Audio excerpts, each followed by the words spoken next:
perkataan bahasa Inggeris ya, menerima imbuhan bahasa Melayu. Dari mana datangnya ilmu bahasa ini? Ini sistem pendidikan kebangsaan kita selama 60 tahun. Mana erti kemerdekaan? Assalamualaikum warahmatullahi wabarakatuh. Halo semuanya, dimanapun berada, jumpa lagi bersama saya Mbah Dul Channel. Saya ucapkan selamat datang dan saya ucapkan terima kasih yang sudah mendukung dan mensupport channel ini. Semoga teman-teman semua dalam selalu keadaan sehat, keadaan baik-baik saja.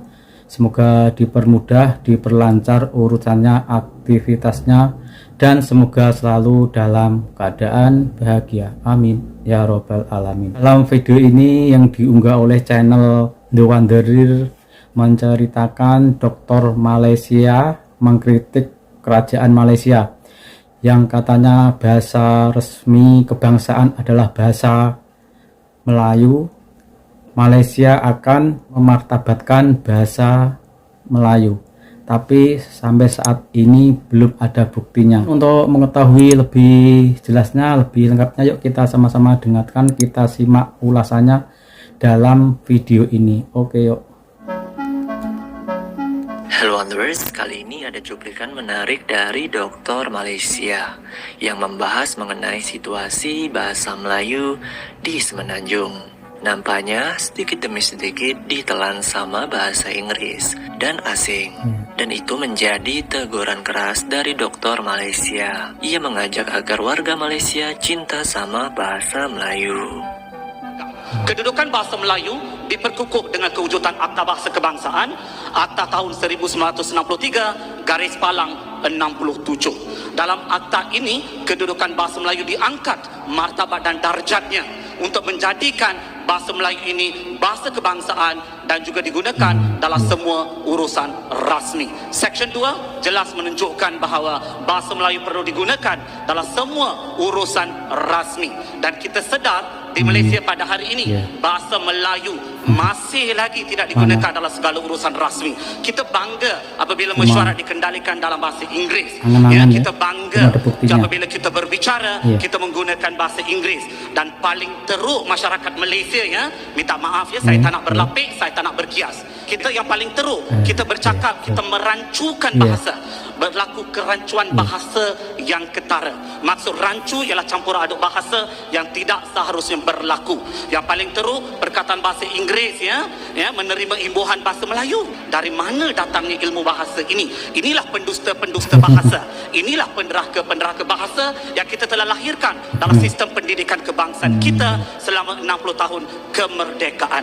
Mana erti kemerdekaan? Ini satu bentuk penjajahan dalam bentuk pemikiran yang akan merosakkan anak bangsa dan warisan negara. Iya betul, itu banyak pejabat dalam acara resmi kenegaraan masih menggunakan bahasa Inggris. Melayu ini ialah masalah jati diri kita. Kita tidak berbincang bahasa Melayu ini sebagai satu bahasa, satu alat, satu medium, satu wadah, satu wahana. Tapi kita berbicara bahasa Melayu ini sebagai satu alat jati diri anak bangsa.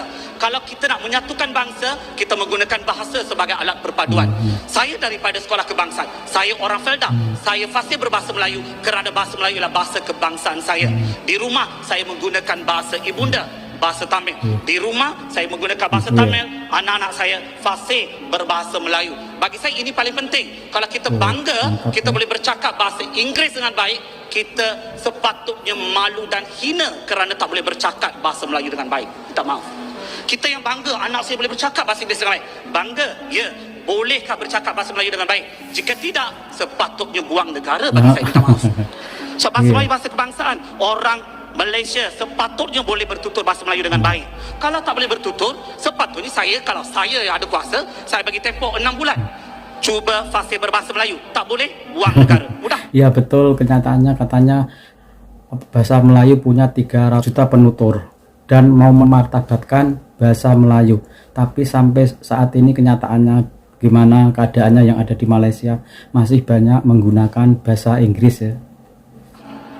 Kita nak orang yang ada jati diri kebangsaan supaya negara ini dibangunkan kita bangunkan negara ini dengan asas kebangsaan, ada jati dirinya. Salah satu aspek yang paling penting dalam jati diri ialah bahasa kebangsaan. Sekaligus ya, kita tahu bahawa segala prosedur mahkamah Melayu, mestilah ya. menggunakan Bahasa- bahasa Melayu. Namun mungkin persoalan berbangkit di kotak Bahasa fikiran kita kebangsaan. bersama-sama, mengapa ada mahkamah yang masih menggunakan bahasa Inggeris? Sebenarnya peruntukan Seksyen 8 memberikan budi bicara, ya, ada provisonya, ada budi bicaranya di situ, menyatakan bahawa mahkamah boleh atas kehendaknya sendiri atau atas permintaan pihak lain selepas menimbangkan kepentingan keadilan. Ya, maknanya mahkamah sendiri pun boleh, ataupun daripada kehendak orang lain pun mahkamah boleh mempertimbangkan untuk menjalankan prosiding sebahagiannya dalam bahasa Melayu dan sebahagiannya dalam bahasa Inggeris. Sepenuhnya bahasa Inggeris tak boleh. Kalau ada, sepatutnya prosiding itu tidak sah menurut Seksyen 8 Akta Bahasa Kebangsaan. Akta Pendidikan 1996 dengan jelas menyatakan bahawa dalam Seksyen 17 semua sistem pendidikan kebangsaan hendaklah menggunakan bahasa Melayu. Apa maksud sistem pendidikan kebangsaan? Ada 5 jenis sekolah yang tergolong dalam sistem pendidikan kebangsaan. Pertama, pendidikan prasekolah. Kedua, pendidikan rendah. Ketiga, pendidikan menengah. Keempat, pendidikan lepas menengah. Dan kelima, pendidikan tinggi, termasuklah universiti awam. Maka semua pendidikan, sistem pendidikan ini hendaklah menggunakan bahasa Melayu. Begitu juga dengan institusi pendidikan tinggi swasta. Ada Akta Institusi Pendidikan Tinggi Swasta 1996. Dalam Seksyen 41 memperuntukkan bahawa IPTS juga hendaklah menggunakan bahasa Melayu sebagai bahasa pengantar. Namun kedua-dua undang-undang ini memberikan budi bicara kepada menteri, ya, ada peruntukan menyatakan kecuali dengan kebenaran menteri. Persoalannya, apakah kriteria yang diambil kira oleh menteri dalam memberikan pengecualian kepada universiti atau pendidikan tinggi ini untuk menjalankan pengajian dalam bahasa Inggeris? Kita lihat ada beberapa universiti awam yang menggunakan bahasa Inggeris sepenuhnya. Di mana punca kuasa untuk menggunakan bahasa Inggeris sepenuhnya? Jika menteri memberikan kebenaran, apakah kriteria yang telah diambil kira? Adakah kriterianya semata-mata atas landasan politik ataupun atas landasan-landasan lain yang tidak pernah diketahui oleh masyarakat umum? Aspek lain yang sangat penting juga ialah dalam konteks bahasa Melayu, masalah yang saya nampak cabaran dengan tuntutan globalisasi ini satu saja. Saya tak nampak cabaran sebagai bahasa Inggeris, cabaran sebagai industri global. Saya tak nampak. Globalisasi bukanlah satu isu baru. Globalisasi telah pun timbul sejak kita merdeka pun. Satu saja cabaran kita, cabaran jati diri. Masalah kita cabaran jati diri je.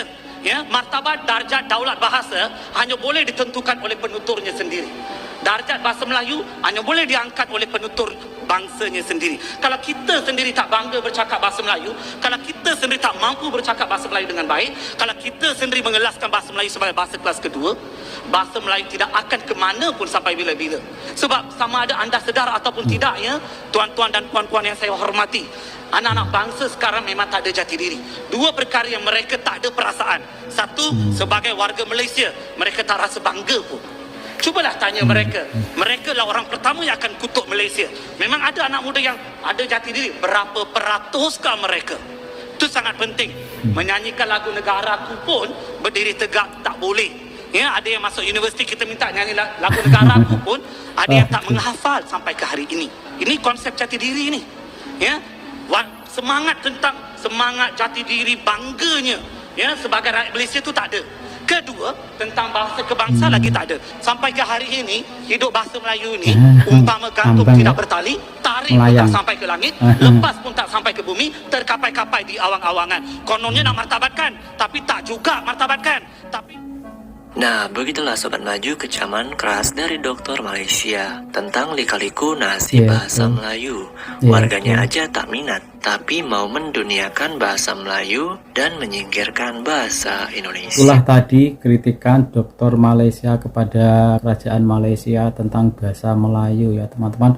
Katanya mau memartabatkan bahasa Melayu, tapi kenyataannya masih belum berhasil.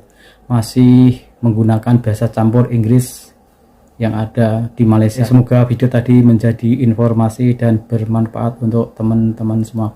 Terima kasih yang sudah menonton dan sudah subscribe. Yang belum subscribe silahkan subscribe biar bisa mengikuti video-video saya berikutnya. Oke, saya minta undur diri. Wassalamualaikum warahmatullahi wabarakatuh.